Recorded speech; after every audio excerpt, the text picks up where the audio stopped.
2041, smart economy and smart society.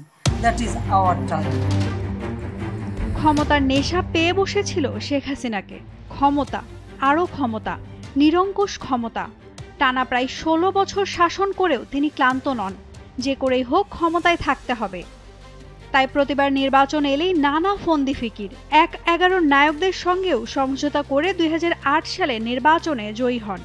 Khaleda Zia এককেন্দ্রিক না হলে অন্য ইতিহাস হতো, কিন্তু খালেদা জিয়া কোনো অবস্থাতেই ক্ষমতার সঙ্গে আপোষ করতে রাজি নন। শেখ হাসিনা এখানে সুযোগ সন্ধানী। একদিকে ভারত, অন্যদিকে জরুরি জমানার শাসকদের সঙ্গে আপোষে যান বিনা শর্তে। এর আগের ইতিহাস বিতর্কিত, অনেকটা নাটকীয়, সাইবার ক্রাইমের মতো। আড়ালে আবডালে অপরাধ করে নিজেকে সহি হিসেবে জাহির করা। শেখ হাসিনা ক্ষমতা চিরস্থায়ী করার জন্য শুরু থেকে আশ্রয় নেন নানা কৌশলের। বিরোধী মত ও পথকে স্তব্ধ করে দিতে চান। এরই ধারাবাহিকতা বিডিআর হত্যাকাণ্ড। প্রধান বিরোধী শক্তি বিএনপি যাতে চ্যালেঞ্জ ছুড়তে না পারে সেজন্য আগাগোড়াই ছিলেন কর্তৃত্ববাদী। ক্ষমতার কাছে নিজেকে আপোষহীন করে তোলেন, বিসর্জন দেন নীতি নৈতিকতার। বিচার ব্যবস্থাকে হাতের মুঠোয় নিয়ে নেন। একদিন যে ক্ষমতা ছাড়তে হবে এটা তার অভিধানে ছিল না।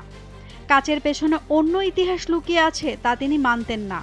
প্রতিশোধের আগুন জ্বলছিল তার ভেতরে, আর এই সব তথ্যই উঠে এসেছে দৈনিক মানবজমিনের এক প্রতিবেদনে।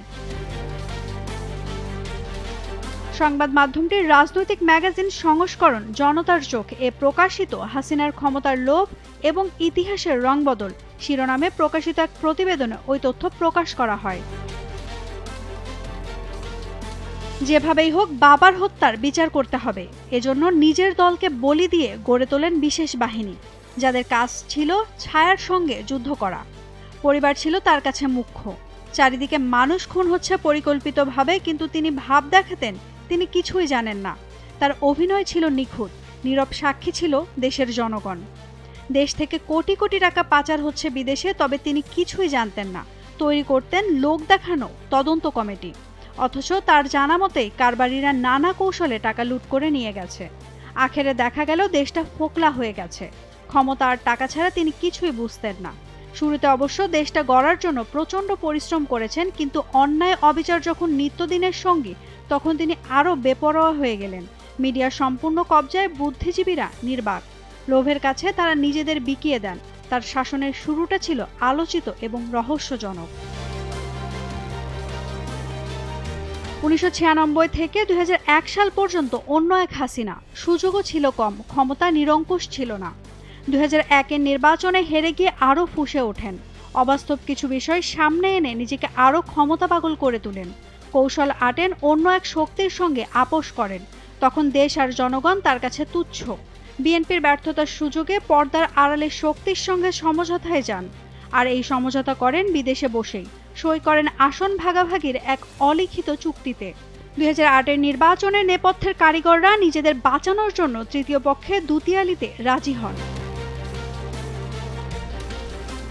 জানা গেছে খালেদা জিয়া জানতে পেরে নির্বাচনমুখী হতে চাচ্ছিলেন না, কিন্তু জামায়াত নেতা আলী হাসান মোহাম্মদ মুজাহিদ এখানে বাদ সাধেন। বলেন, কি সর্বনাশ, আমরা জয়ী হতে যাচ্ছি, নির্বাচন বয়কট করা মস্ত বড় রাজনৈতিক ভুল। সেনাদের পাতানো ছকে পা দিয়েছিলেন মুজাহিদ। এর কঠিন মূল্য দিয়েছেন জামায়াত নেতারা, মুজাহিদ নিজেও। যুগে যুগে জামায়াত নেতারা এভাবেই নিজেদের সর্বনাশ ডেকে এনেছেন। হাসিনা বিশ্বাস করতেন ভারত আছে, তাই দুনিয়ার আর কাউকে পরোয়া করার দরকার নেই। অথচ পশ্চিমা শক্তি তার শাসন ক্ষমতার শুরুতে সমর্থন জুগিয়ে আসছিল। ভারতও তাকে এমন ধারণাই দিচ্ছিল তার কাছে থেকে ক্ষমতা কেউ ছিনিয়ে নিতে পারবে না। বিরোধী শক্তিকে এমনভাবে ম্যানেজ করা হবে যাতে তারা কখনো মাথা তুলে দাঁড়াতে না পারে।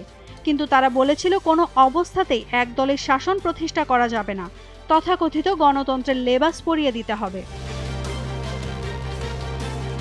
হাসিনা তখন বাকশাল না করে অন্য কায়দায় ক্ষমতা দীর্ঘস্থায়ী করতে উদ্যোগী হন। খালেদাকে জেলে নেন এক সাজানো মামলায়। লন্ডনে তারেক রহমানের গতিবিধি লক্ষ্য করার জন্য কোটি কোটি টাকা খরচ করেন। পর্যায়ক্রমে 3 জন করে গোয়েন্দা কর্মকর্তা লন্ডনেই অবস্থান করতেন, আর জনগণের টাকা এভাবেই অকাজে ব্যবহৃত হতো। এসব কাজে কতিপয় চিহ্নিত ব্যবসায়ী ছিলেন নেপথ্যের কারিগর। বিরোধী রাজনৈতিক শক্তিকে দমন করতে গিয়ে একটি উগ্র ধর্মীয় শক্তির উত্থানকে সম্ভাব্য করে তোলেন, যার পরিণতিতে দেশটা উল্টো পথে যাত্রা শুরু করেছে। পশ্চিমা শক্তি এখন বলছে এ তো দেখি আফগানি হাওয়া, রাস্তাঘাট, ব্যবসা প্রতিষ্ঠান কিংবা বিশ্ববিদ্যালয়, কলেজগুলোর দিকে নজর দিলে আলামত দেখতে পাবেন। গণতন্ত্রহীন দেশে এমনটাই হয়ে থাকে। বিপ্লবের পর মিশর সহ অনেক দেশে এটা ঘটেছে। উদার গণতান্ত্রিক শক্তির কোনো ফায়দা নিতে পারেনি। জুলাই আগস্ট অভ্যুত্থানে এমনটাই দেখা গেছে। ক্ষমতায় না গিয়েও দৃশ্যপটে তারা, পরিণতিতে পতন ঘটে হাসিনা সরকারের। বর্তমানে ধানমন্ডি ৩২ নম্বরেও বাতি জ্বালানোর মতো কেউ নেই। জুলাই আগস্ট অভ্যুত্থানের শেষ দিকে ১৪ দলের এক বৈঠকে নেতারা হাসিনাকে বলেছিলেন শক্ত হাতে দমন করুন, কোনো ছাড় দেবেন না। এই যখন অবস্থা, তখন একজন নেতা বলেন ক্যান্টনমেন্টের দিকে নজর রাখুন। হাসিনা এ নিয়ে কোনো মন্তব্য না করলেও তার চেহারায় চিন্তার ভাঁজ দেখেন নেতারা।